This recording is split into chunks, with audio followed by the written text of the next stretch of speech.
Bismillahirrahmanirrahim. Assalamualaikum warahmatullahi wabarakatuh. Yang saya hormati Bapak Kepala Sekolah dan yang saya hormati Wakil Kepala Sekolah, kemudian saya hormati Bapak Ibu Dewan Guru yang sudah berhadir pada hari ini dalam rangka menghadiri acara di mana saya akan menyebarkan pemahaman dan penerapan pengalaman budaya positif bersama saya Ferdi, calon guru penggerak angkatan 8 PTD SD Negeri 17 Bedada, Kabupaten Biren. Jadi untuk hari ini saya sangat senang sekali berada di sekeliling Bapak Ibu sekalian, di mana Bapak Ibu sekalian telah menghadiri pada hari ini. Di mana ini saya akan memaparkan tentang budaya positif, di mana materi ini adalah materi yang saya dapat pada saat menjalani calon guru penggerak angkatan 8 dengan modul 1.4. Jadi sebelum kita mengawali pembelajaran hari ini, kita awali dulu dengan berdoa dengan membaca Bismillah. Doa mulai. Baik, doa selesai. Oke, sebelum kita masuk pembelajaran hari ini, saya ingin tahu dulu semangat Bapak Ibu. Lagi gimana kabarnya sama Bapak Ibu? Baik. Ya, baik, terima kasih. Nah, jadi supaya semangat pada hari ini, saya mau Bapak Ibu, kalau saya bilang SD Negeri 17 Bedada, Bapak Ibu menjawab luar biasa. Ya, Bapak Ibu. Oke. SD 17 Bedada. Luar biasa. SD 17 Bedada. Ya, baik, terima kasih. Mari tangannya. Ya, baik. Nah, jadi hari ini saya akan memaparkan tentang budaya positif. Nah, tentunya sebelum kita masuk ke dalam materi, Bapak Ibu pasti sudah ada di benak apa itu budaya positif. Nah, sekarang saya mau bertanya nih, yang ada di benak Ibu kira-kira apa itu tentang budaya positif? Budaya yang dilakukan dengan baik dan bernilai positif di mata masyarakat. Iya, yang lain ada lagi? Kira-kira apa yang ada di benak Ibu tentang budaya positif? Budaya positif ini tentunya penting ya Bapak Ibu ya.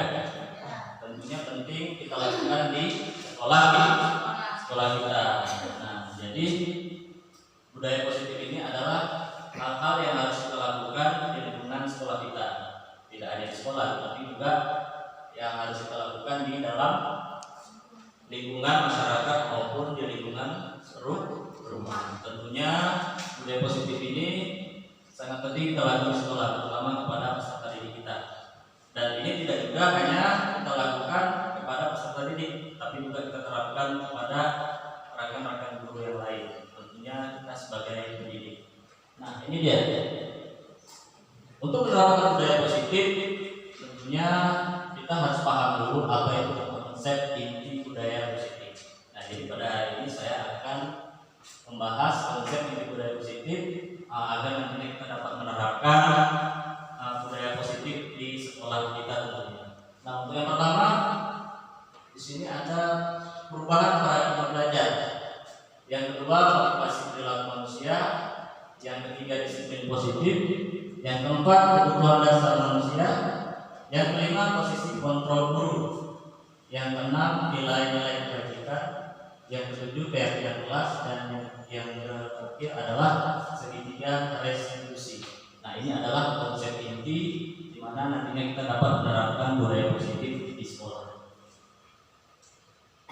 Nah, untuk yang pertama, pembelajaran paradigma baru. Tentunya kita saat ini sudah masuk kepada kurikulum merdeka ya, di mana perubahan pembelajaran saat ini tidak sama lagi seperti pembelajaran pada kurikulum sebelumnya. Nah, jadi pembelajaran sekarang adalah pembelajaran paradigma baru, di mana pembelajaran paradigma baru ini merupakan pembelajaran yang dirancang berdasarkan prinsip pembelajaran berdiferensiasi, sehingga para peserta didik belajar sesuai kebutuhannya berdasarkan tahap perkembangan sesuai teori psikologi modern atau mewujudkan profil pelajar Pancasila. Nah, jadi di sini pembelajaran paradigma baru pembelajaran yang dirancang berdasarkan pembelajaran yang berdiferensiasi. Nah, jadi pembelajaran berdiferensiasi ini adalah pembelajaran di mana kita seorang pendidik harus memenuhi kebutuhan belajar peserta didik. Jadi Bapak Ibu ya, nah tentunya ini sesuai dengan perkembangan teori psikologi untuk mewujudkan profil pelajar Pancasila, di mana profil pelajar Pancasila ini memiliki beberapa dimensi seperti kebinekaan global, gotong royong, kreatif, bernada prestis, mandiri, beriman, bertakwa kepada Tuhan yang Maha Esa. Tentunya Bapak Ibu sudah mengenal dimensi-dimensi dari profil pelajar Pancasila. Nah, sekarang kita masuk kepada miskonsepsi tentang teori kontrol. Nah, tentunya Bapak Ibu, kita sebagai guru pasti kita memiliki penuh kontrol kepada peserta didik ya. Nah, jadi miskonsepsi ini adalah hal-hal yang bertentangan ya. Nah, jadi pertama ilusi guru mengontrol murid. Nah, jadi guru mengontrol murid ini sebenarnya adalah sebagai ilusi. Nah, menurut teori kontrol ini adalah sebagai ilusi. Di mana apa dikatakan guru mengontrol murid ini sebagai ilusi? Nah, karena di sini guru mengontrol murid ini bisa kita katakan seorang siswa itu apabila kita suruh sesuai dengan keinginan kita, itu tentunya peserta didik pastinya ada yang tidak mau. Nah, itu sebagai contoh. Nah, tapi kita sebagai guru, karena kita mempunyai kontrol penuh terhadap murid, tapi kita terus mengajak dia, ya, menyuruh dia, yang terkadang yang kita suruh itu belum tentu dia mau. Nah, jadi di sini dikatakan ilusi, karena sebenarnya perilaku seseorang itu memiliki tujuan. Jadi tujuan jelek atau tujuan baik, setiap manusia itu memiliki tujuan masing-masing. Nah, dan bahkan kita memiliki kontrol penuh terhadap murid. Jadi murid terkadang kalau kita suruh dan tidak mau, itu pasti mereka memiliki tujuan. Nah, dan sebenarnya guru mengontrol murid itu menurut teori kontrol ini itu adalah sebagai ilusi. Kemudian yang kedua, ilusi bahwa semua penguatan positif efektif dan bermanfaat. Nah, jadi semua penguatan positif bagi kita yang kita berikan kepada seorang murid itu bagi kita itu bermanfaat, tapi terkadang bagi murid itu sendiri dia tidak bermanfaat. Terkadang yang kita mau belum tentu si murid itu mau. Kemudian berikutnya ilusi bahwa kritik dan membuat rasa bersalah mampu menguatkan karakter. Nah, ini biasanya guru kita sering melakukan hal-hal atau kata-kata yang membuat mereka bersalah.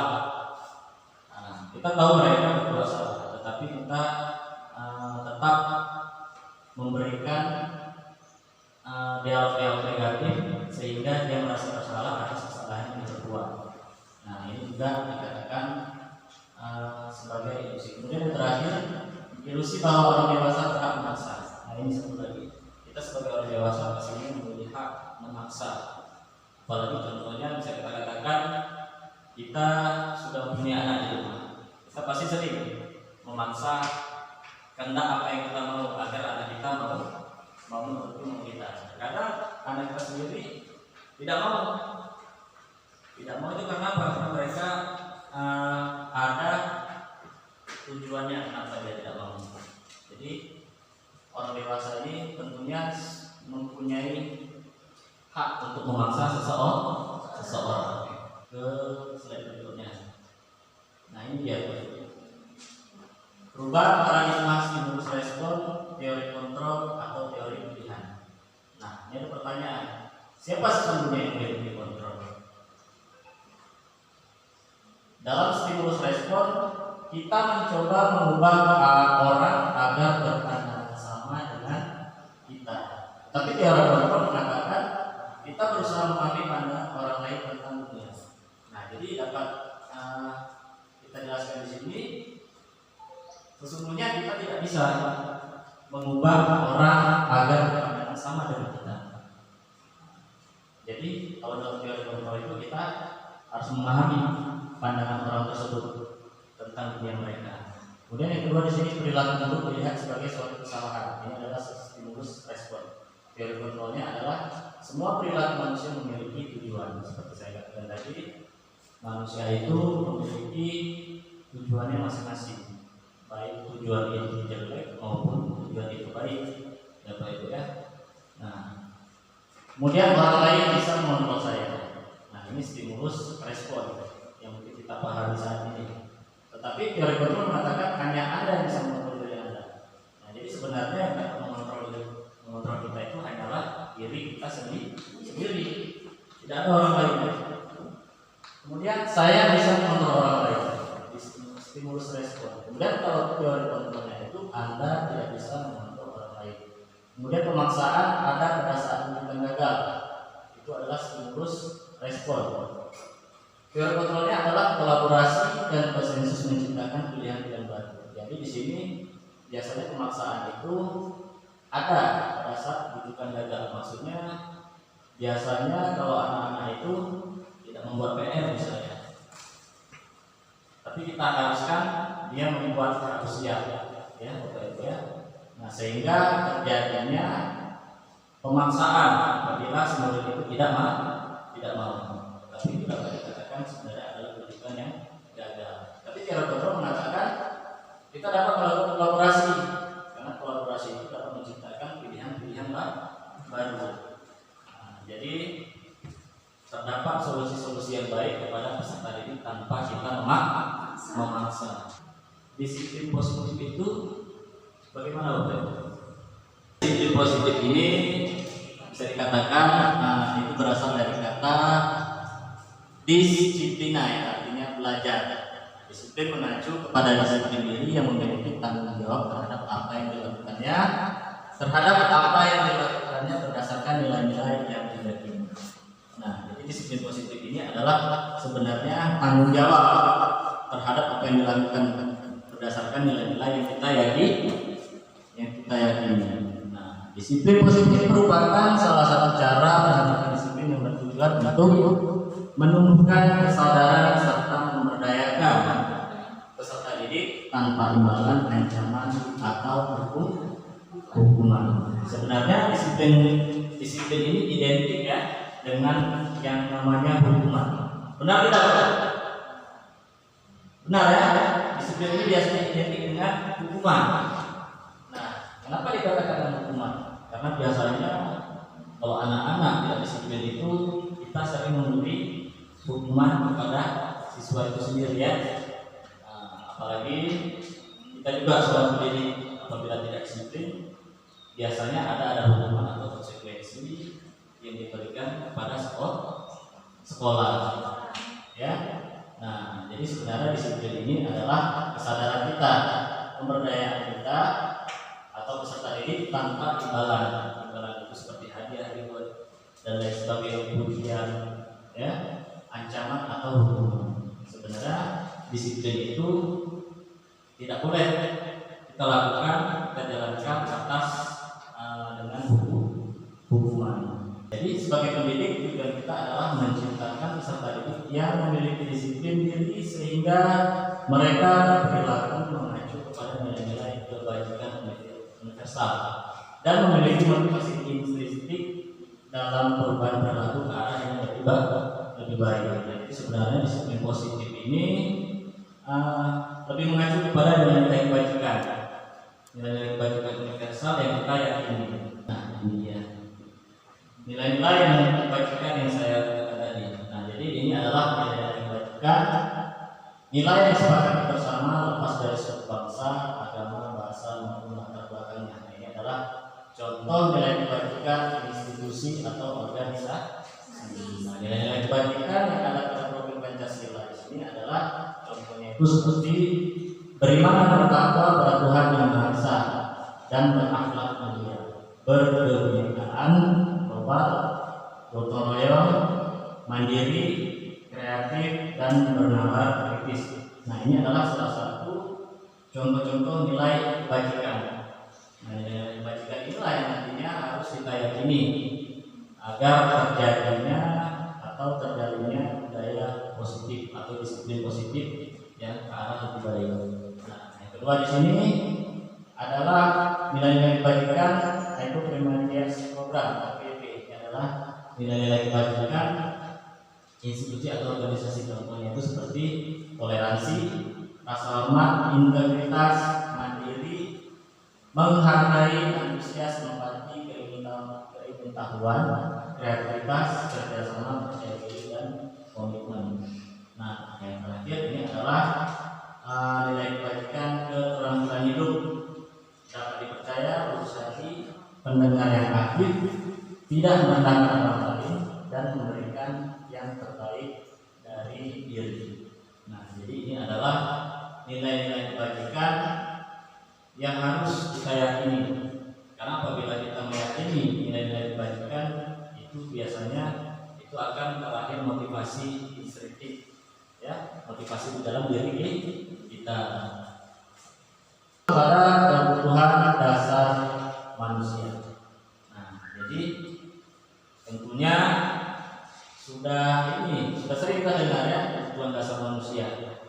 Jadi dapat dijelaskan di sini, kebutuhan dasar manusia adalah segala sesuatu yang kita lakukan untuk mendapatkan apa yang kita inginkan. Nah, seluruh tindakan yang kita lakukan memiliki tujuan tertentu, dan usaha suatu terbaik yang kita lakukan adalah dalam rangka agar kebutuhan dasar kita terpenuhi dengan baik. Nah, jadi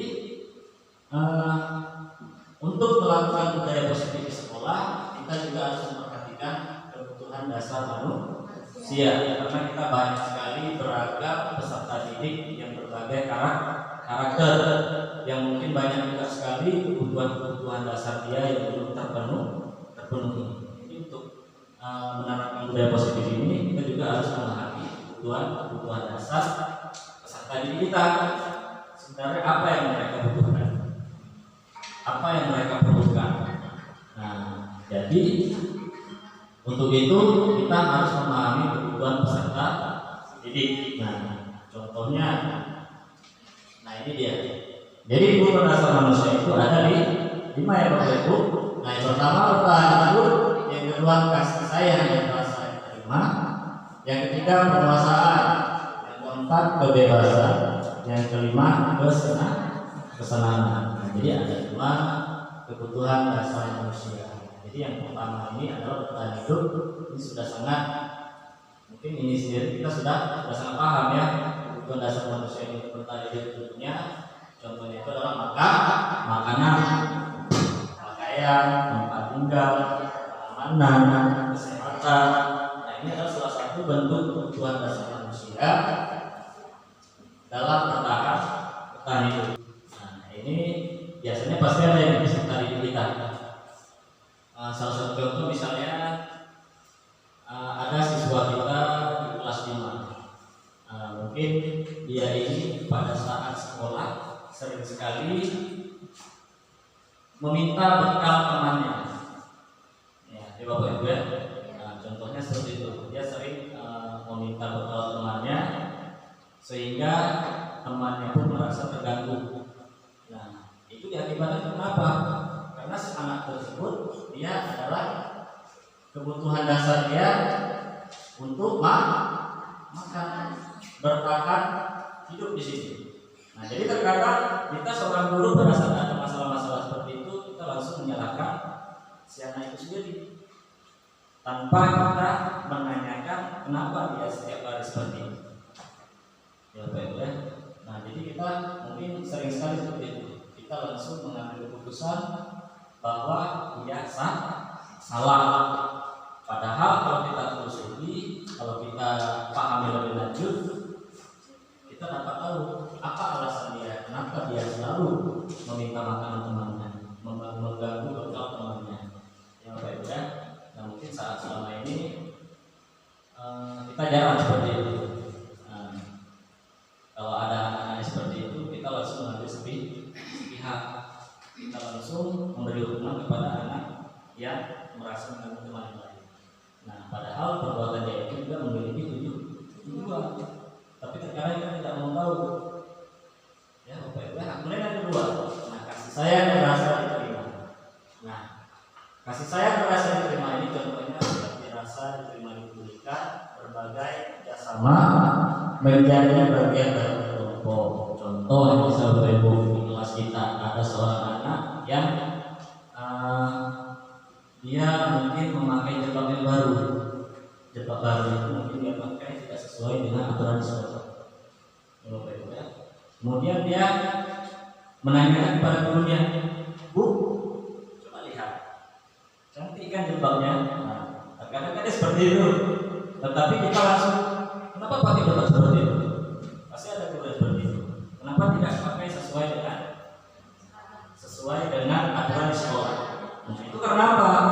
Karena anak tersebut dia ingin dipedulikan. Nah, ingin dia disayangi oleh gurunya dengan dia memamerkan jilbab yang dia pakai. Nah, kadang hal seperti itu juga kita langsung tidak memahami apa maksud dari sebenarnya. Padahal sebenarnya dia itu ingin sayangi oleh gurunya. Nah, mencari perhatian pada guru itu sendiri. Tapi kadang kita sebagai guru tidak memahami hal-hal seperti itu pada siswa kita. Ya.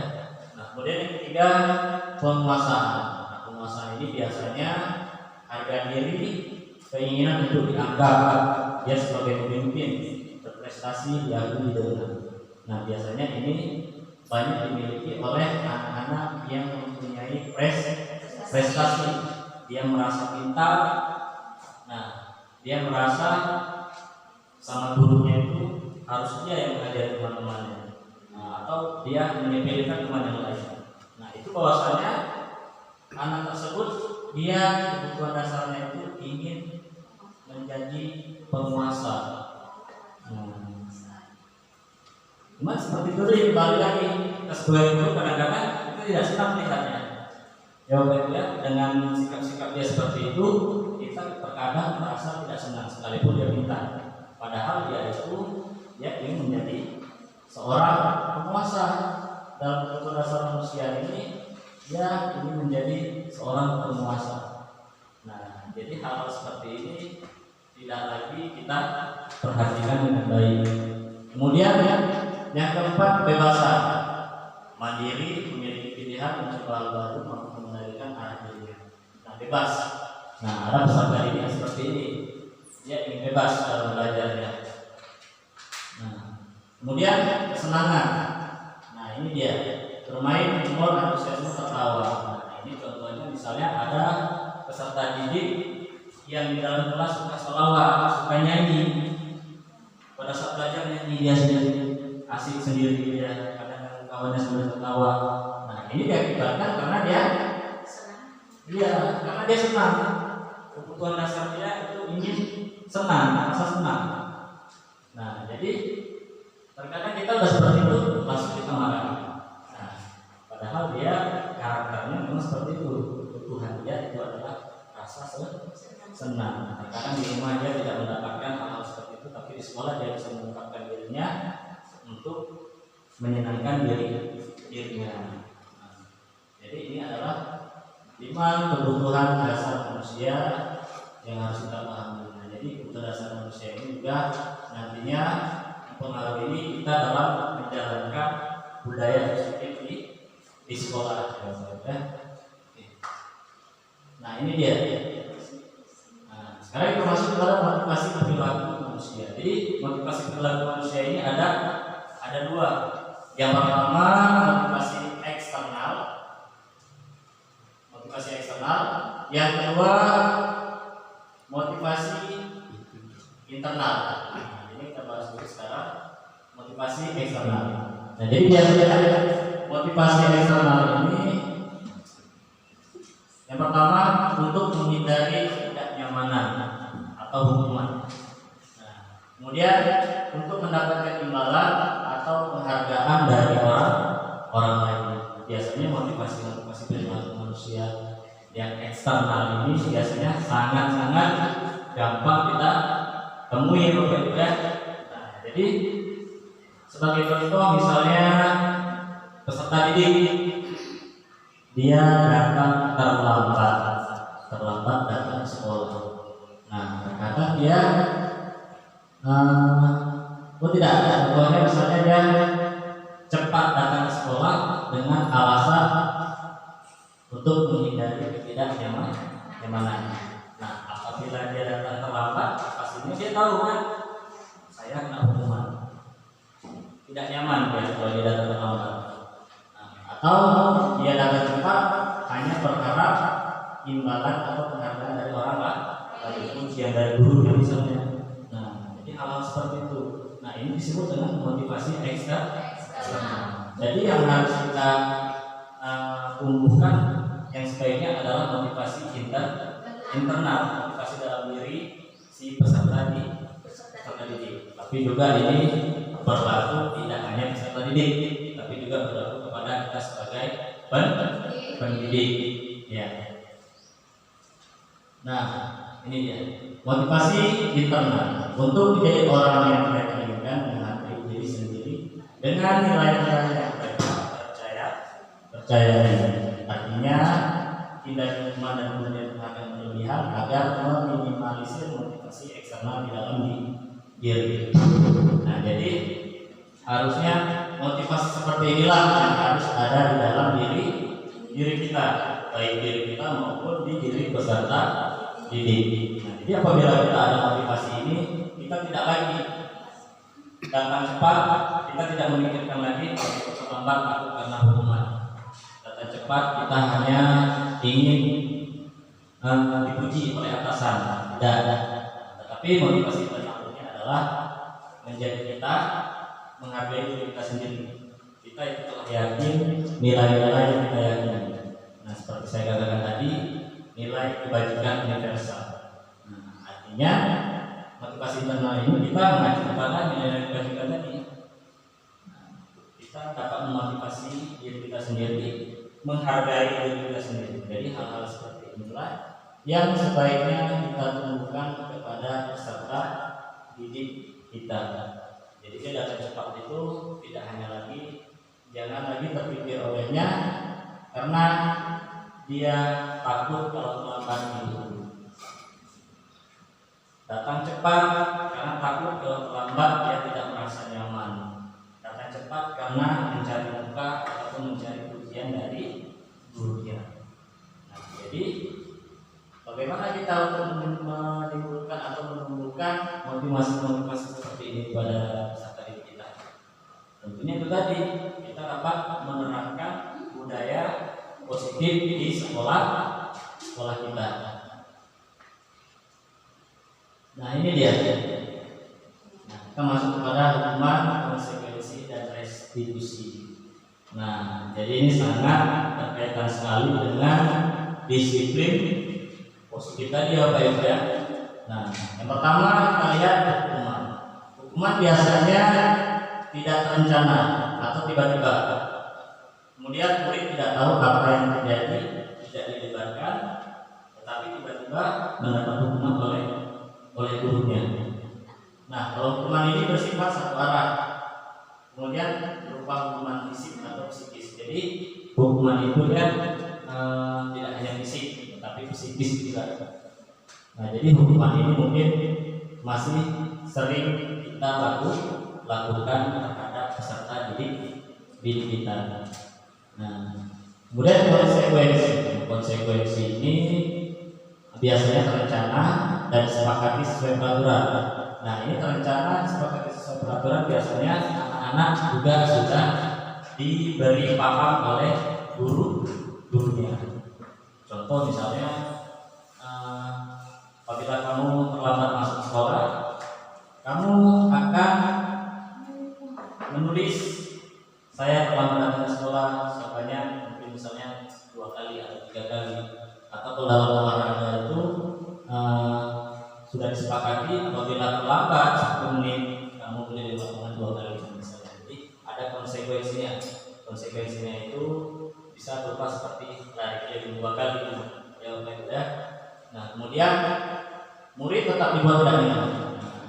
Sekalipun ini masuk kepada identitas yang menuju ke hal yang positif, tetapi ini tetap membuat murid tidak nyaman. Bahkan konsekuensi ini kita buat tujuannya untuk supaya baik anak tersebut, tetapi juga membuat mereka tidak nyaman atas konsekuensi kita buat. Nah ini dia, sikap guru selalu memonitor murid. Konsekuensi biasanya kita guru itu selalu memonitor atas kesalahan-kesalahan nantinya yang dia langgar. Nah yang ketiga, restitusi.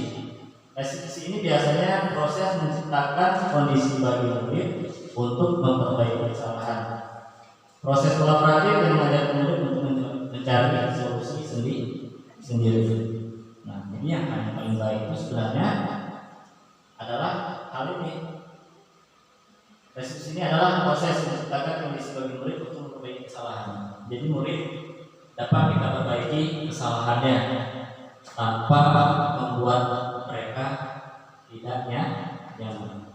Nah, kemudian berkolaborasi mengajak murid untuk mencari solusi sendiri. Jadi kita sebagai guru dan murid juga bisa berkolaborasi dalam mencari solusi yang pada saat dia buat kesalahan. Nah ini dia. Jadi ada 5 posisi kontrol guru.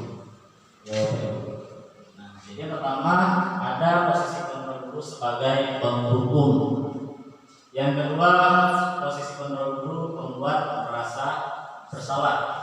Yang ketiga, posisi kontrol guru menjadi teman. Yang keempat sebagai pemantau, yang kelima sebagai manajer. Nah, sekarang saya mau tanya ini, kira-kira di saat ini kita berada di posisi kontrol yang mana? Kira-kira sebelum kita bahas lanjut. Penghukum, membuat merasa bersalah, teman, pemantau, atau manajer? Ya, teman. Lain? Kalau lain mungkin posisi kontrolnya ada sebagai teman. Ya,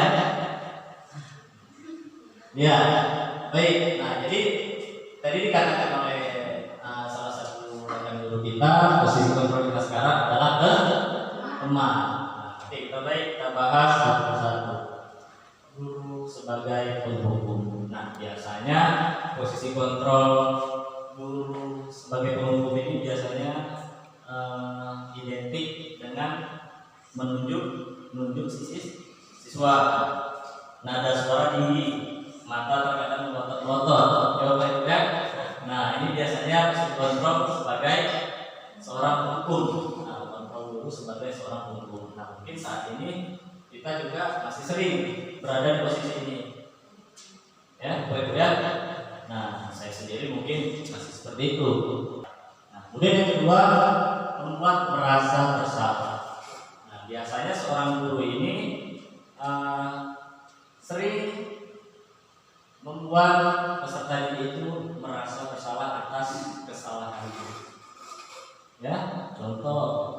Ketika bapak kecewa setelah kita, jadi kata-katanya seperti itu, dia dibuat merasa bersalah. Nah, akibatnya apa? Anak dia merasa tidak dihargai. Dia merasa kalau dia itu telah membuat orang-orang yang dulu sama dia kecewa. Nah, jadi seperti itu. Dia dibuat merasa bersalah.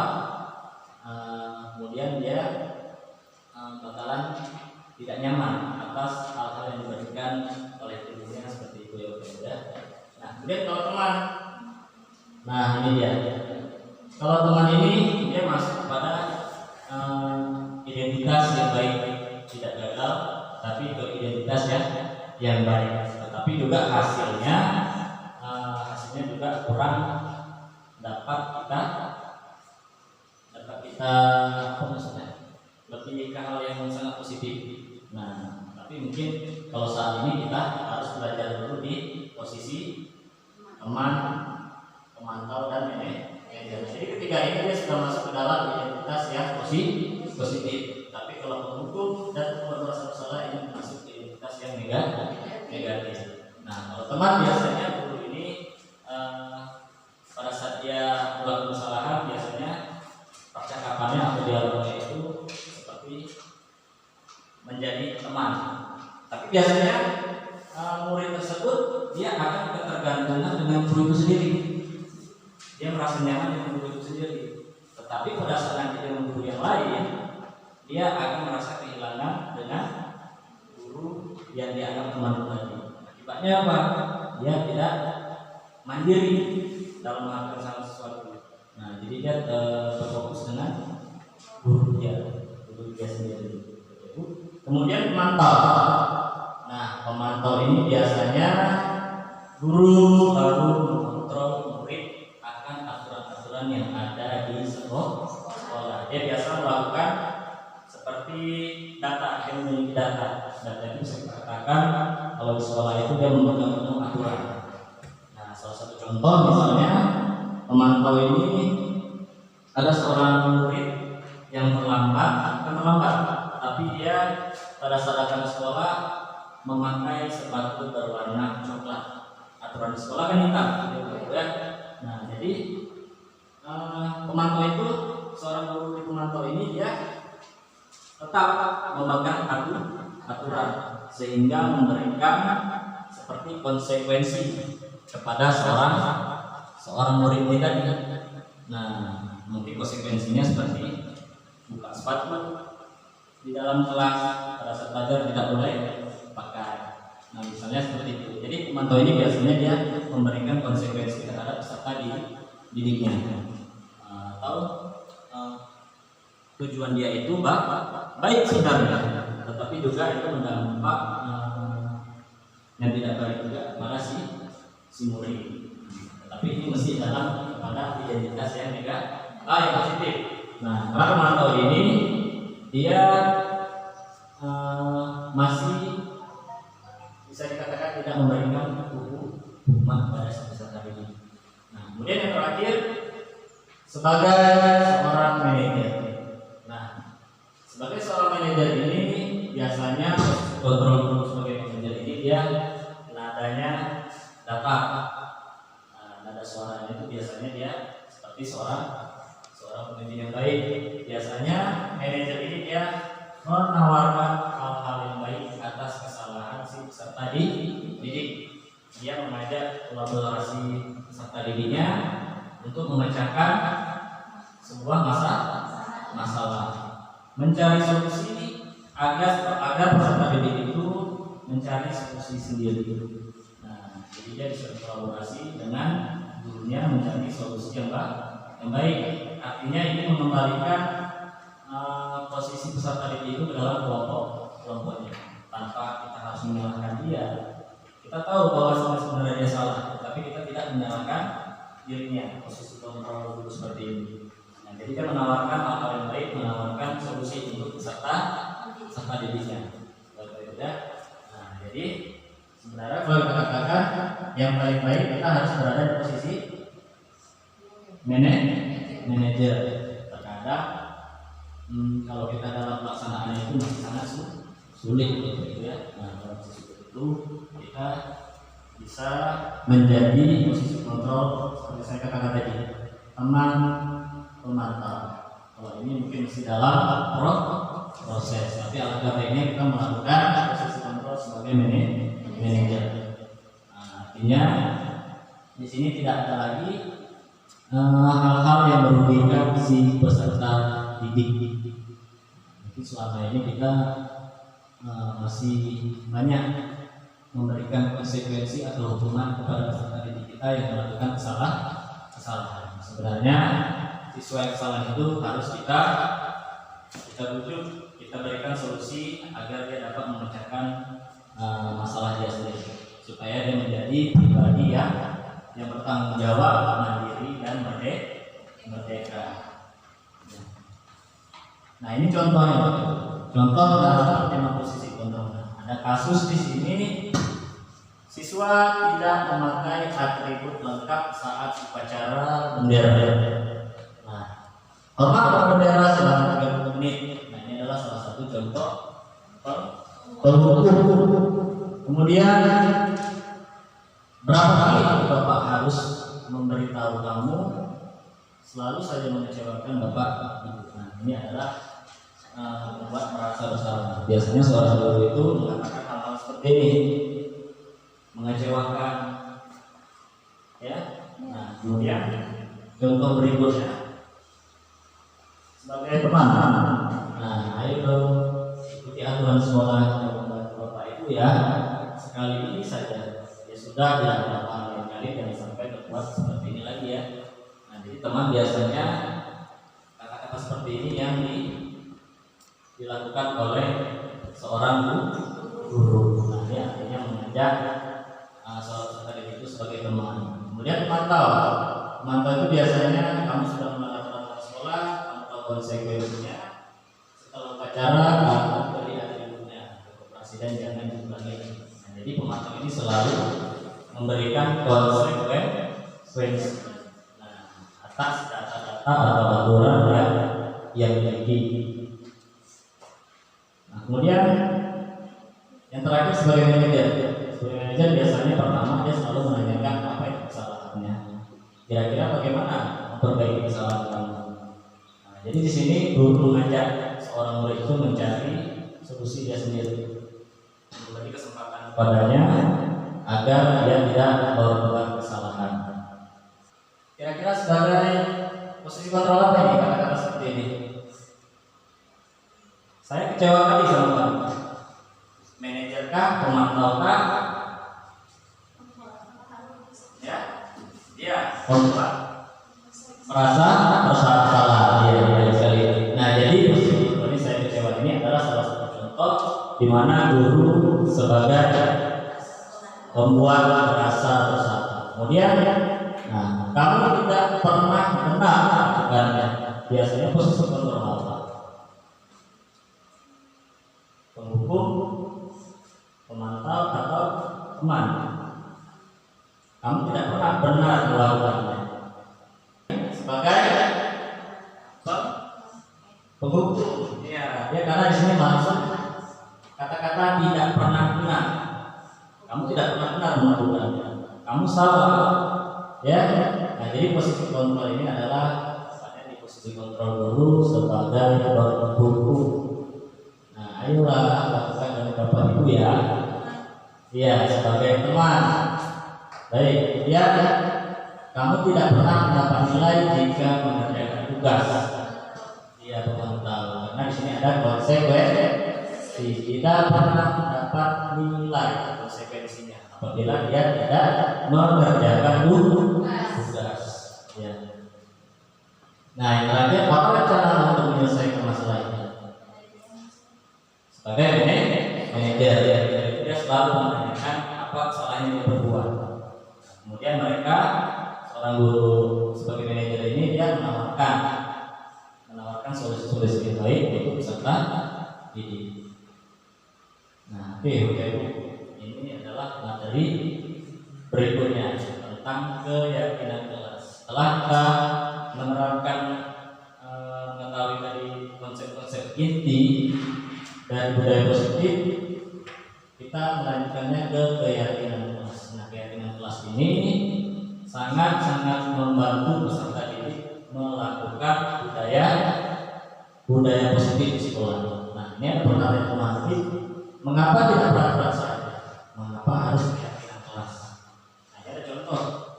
Mengapa kita memiliki peraturan harus menggunakan helm bila mengendarai kendaraan roda 2?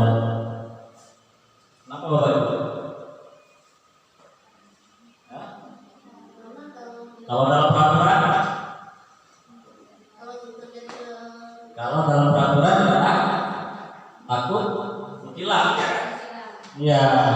Nah, mengapa kita peraturan menggunakan helm bila mengendarai kendaraan roda 2? Kalau dalam peraturan kita takut nanti hilang, itu adalah salah satu motivasi eksternal. Nah, tetapi kalau yang kita yakini memakai helm untuk melindungi, untuk selamatan. Jadi nilai yang kita yakini adalah untuk keselamatan. Ya. Nah, jadi keyakinan kelas ini nanti dapat kita terapkan di kelas. Ya, Bapak Ibu ya. Nah, di kelas kita bisa membuat keyakinan kelas kepada peserta didik kita atau kesepakatan kelas yang harus dibuat nantinya di kelas. Nah, biasanya itu sebenarnya harus dibuat di masing-masing kelas kita agar terjadinya pembelajaran yang kondusif kondusif agar terjadinya budaya positif yang baik di sekolah. Nah ini dia pembentukan keyakinan kelas biasanya bersifat abstrak berupa pernyataan universal dibuat dalam pernyataan positif. Jadi kata-katanya ini tidak lagi kata-kata yang negatif. Kalau kata-kata yang negatif biasanya itu kepada peraturan ya. Misalnya dilarang ikut atau dan dilarang membawa sampah sembarangan. Nah itu masih menggunakan kata-kata negatif. Itu dia biasanya peraturan. Tapi kalau membuat keyakinan kelas ini tidak lagi menggunakan kata-kata yang negatif. Dilarang membawa sampah sembarangan, bisa kita buat menjaga kebersihan. Nah kemudian sedikit saja dibuat Ibu agar mudah diingat, disesuaikan dengan kondisi kelas sekolah sehingga mudah diterapkan. Jadi warga sekolah ini dilibatkan dalam membuat keyakinan ke kelas agar sama-sama dijalankan dengan baik. Nah ini dia. Untuk melahirkan budaya positif diawali dengan peraturan kelas. Kalau peraturan kelas kemudian kita yakini.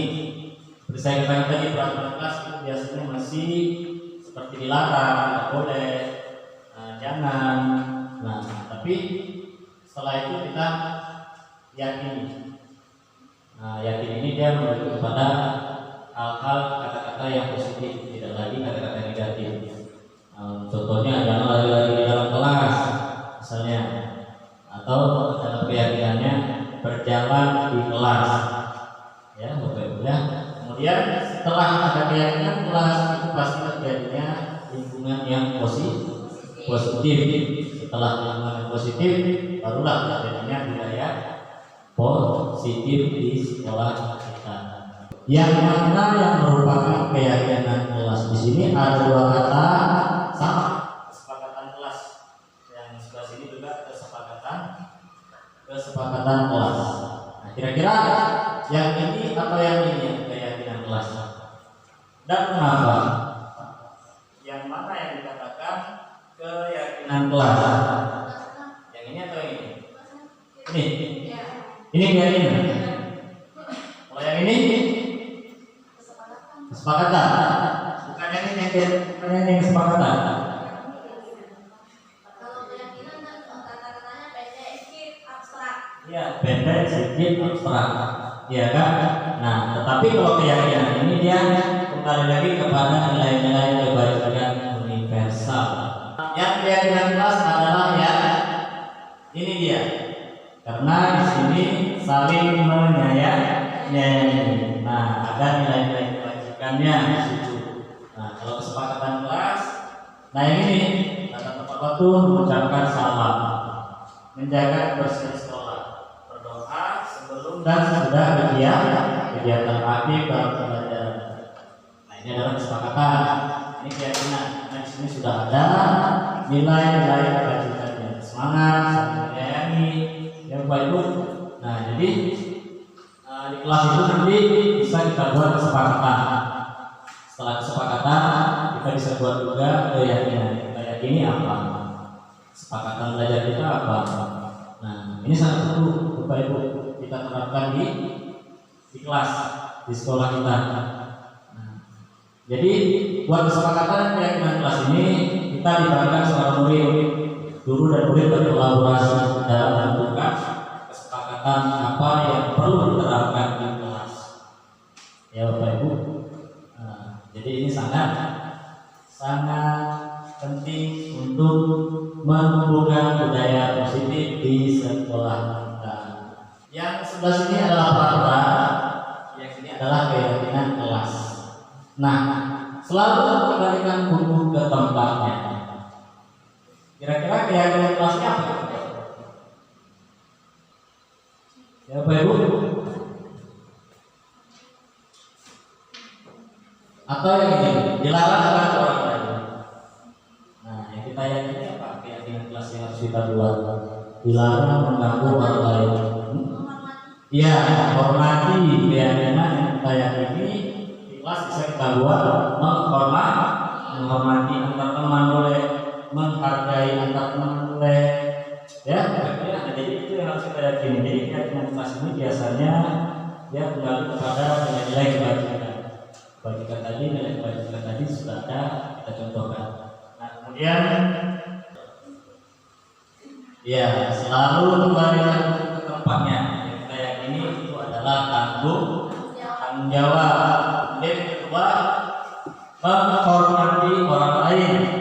Yang ketiga, menghormati orang lain atau berkomitmen. Hadir di sholat masjid. Nah, kita menanamkan komitmen. Dilarang kata kekerasan, itu adalah keselamatan, menghormati orang lain. Yang ketiga, kesehatan. Kemudian bergantian pikiran, menghormati orang lain. Ini bersabar, menghormati orang lain. Kemudian jangan berlari kelas atau koridor, keselamatan dan keamanan. Jadi seperti ini peraturan dapat kita buat hal-hal yang kita yakini. Ya. Nah, kemudian yang terakhir untuk menemukan budaya positif di sini ada segitiga restitusi. Nah, segitiga restitusi ini sangat baik diterapkan di sekolah kita. Nah, seharusnya memang saat ini kita harus melaksanakan segitiga restitusi ini agar terjalinnya hal-hal yang positif di sekolah. Jadi segitiga restitusi adalah suatu proses dialog yang dijalankan oleh guru agar dapat menghasilkan murid yang mandiri, merdeka dan bertanggung jawab. Nah, jadi segitiga restitusi ini yang pertama menstabilkan identitas, yang kedua validasi tindakan yang salah, yang ketiga menanyakan keyakinan. Jadi dalam memecahkan permasalahan yang ada di peserta didik, kita harus dapat menggunakan segitiga restitusi agar terjadinya budaya positif di sekolah kita tanpa adanya orang-orang atau peserta didik yang tersakiti ya. Nah, ini dia. Yang pertama, menstabilkan identitas. Nah, untuk membuat anak yang merasa gagal dan berbuat salah menjadi positif terhadap dirinya, guru dapat berkata hal-hal yang seperti ini. Nah, ini kata-kata di sini adalah kata-kata untuk menstabilkan identitas atas permasalahan yang dihadapi oleh peserta didik. Nah, guru berkata berbuat salah kelas. Nilai-nilai persahabatan telah kita sepakati. Kelas yang ideal itu seperti apa? Kamu ingin jadi anak seperti apa? Apa yang kamu rasakan ketika kamu melakukan kamu menjadi orang yang seperti apa? Ini kita tanyakan pertanyaan-pertanyaan seperti ini. Ini artinya kita menanyakan keyakinan. Jadi otomatis anak-anak juga mendapatkan hal-hal yang baik bagi kita. Mereka akan kembali kepada kelompoknya. Jadi mereka merasa kesalahan pun mereka akan kembali seperti semula tanpa adanya dendam, sakit hati dan lain sebagainya. Ya. Nah, ini ada contoh segitiga restitusi. Salah satu contoh segitiga restitusi.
restitusi Bapak Ibu ya. Nah jadi kita bisa melakukan restitusi ini di sekolah kita dalam penyelesaian masalah terhadap peserta di diri kita. Nah, jadi saya katakan tadi segitiga restitusi itu yang pertama menstabilkan identitas. Jadi kita dapat menemukan apa permasalahan yang dihadapi oleh peserta di diri. Kemudian validasi tindakan yang salah. Kemudian yang ketiga kita menemukan keyakinan. Jadi kalau kita menerapkan segitiga restitusi ini adalah sangat baik kita lakukan di sekolah kita, karena tujuannya ini untuk mengembalikan peserta didik kepada kelompoknya. Nah, tujuannya itu tadi agar menjadikan murid yang bertanggung jawab, kemudian merdeka dan mandiri. Nah, jadi tujuannya seperti itu. Kita mengadakan restitusi Bapak Ibu ya. Nah, oke. Nah, sebagai penutup, jadi dalam penerapan program disiplin positif itu hendaknya guru memiliki standar kepribadian profesional dan sosial yang baik, di mana guru-guru merefleksikan dirinya dalam posisi kontrol. Nah, posisi kontrol yang kita pelajari dari Bapak Ibu ya, dari 5 posisi kontrol sebagai pengukur, pembuat merasa bersalah, teman, kemudian pemantau dan manajer. Sebaiknya kita melakukan posisi kontrol di seorang manajer. Nah, jadi bagaimana perjalanan dirinya sebagai among? Nah, sini sudah disebutkan kita harus menjadi sebagai among atau manajer yang menuntun murid-muridnya menjadi insan yang mandiri, merdeka dan bertanggung jawab. Nah, jadi kita sebagai guru tentunya berperan penuh ya, bertanggung jawab terhadap peserta didik kita untuk mewujudkan budaya positif ke arah yang lebih baik ya Bapak Ibu ya. Oke. Nah, jadi sampai di sini pemaparan saya tentang budaya positif. Nah, jadi mohon maaf apabila ada tutur kata saya yang salah, tingkat kelahiran saya berapa yang salah kurang berkenan oleh Bapak Ibu, saya meminta maaf sebanyak-banyaknya Bapak Ibu ya. Nah, saya akhiri dengan Assalamualaikum warahmatullahi wabarakatuh.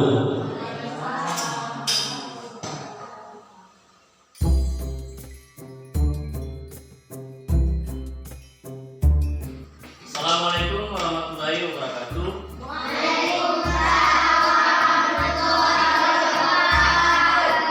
Gimana kabarnya semua? Baik. Ya, alhamdulillah semuanya dalam keadaan yang baik.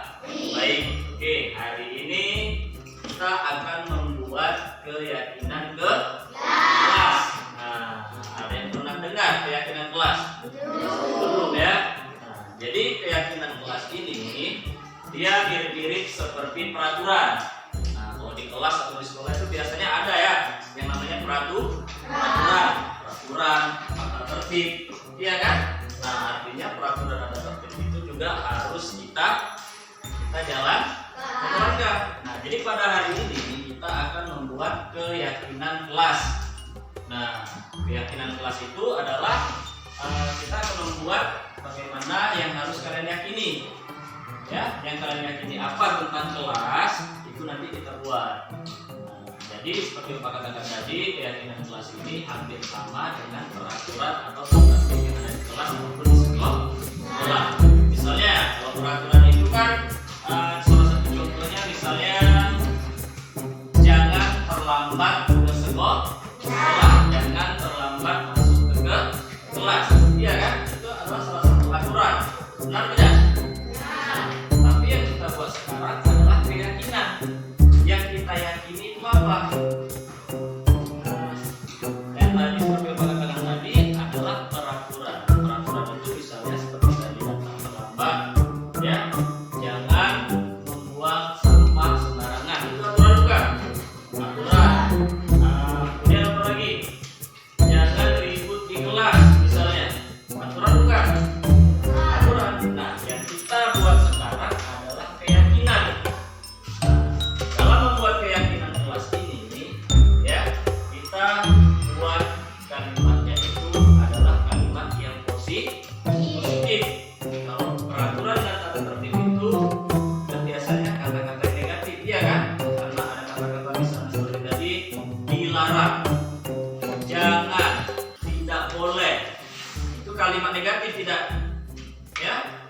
kalimat negatif. Nah, yang kita buat sekarang adalah kata-kata yang positif. Kalimat positif yang kita yakini, yang kita jalankan nanti di dalam kelas maupun di sekolah. Salah satu contoh misalnya, pernah nggak kalian berbuat curang? Pasti pernah ya. Curang itu misalnya dalam contoh menyontek. Menyontek curang bukan? Curang. Nah, kalau biasanya kalau orang curang itu kalau menyontek artinya apa? Hah? Tidak jujur, iya kan? Menyontek itu tidak jujur. Berarti yang kita yakini apa? Kita harus apa? Harus jujur. Nah, itu nanti yang kita buat di dalam keyakinan kelas yang kita yakini. Oh, jujur. Itu nanti yang kita buat. Ya. Nah, jadi hal-hal yang kita yakini. Atau misalnya kalau di peraturan jangan membuang sampah sembarangan. Nah, yang kalian yakini apa? Jangan itu mesti kalimat negatif. Itu adalah sebuah peraturan. Kalau kita buat keyakinan kelasnya bagaimana? Berarti kalau kita buat menjaga kebersihan, iya kan? Tidak boleh lagi ada kata-kata tidak, jangan, tapi kita buat menjaga kebersihan. Nah, itu adalah hal-hal yang nanti kita buat dalam keyakinan yang kita yakini. Artinya tidak ada boleh kata-kata yang negatif, tapi kita buat dalam bentuk kata yang positif. Ya, bisa dipahami ya? Di akan bagi kertas satu lembar tulis satu keyakinan kelas yang kalian yakini. Nah, seperti Bapak contohkan tadi, tulis masing-masing satu kalimat saja, satu kata saja.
sekali.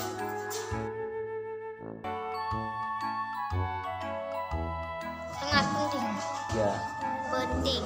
Sangat penting.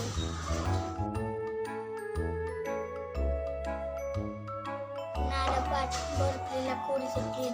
Karena dapat berkata jujur. Karena dapat menjadi lebih baik.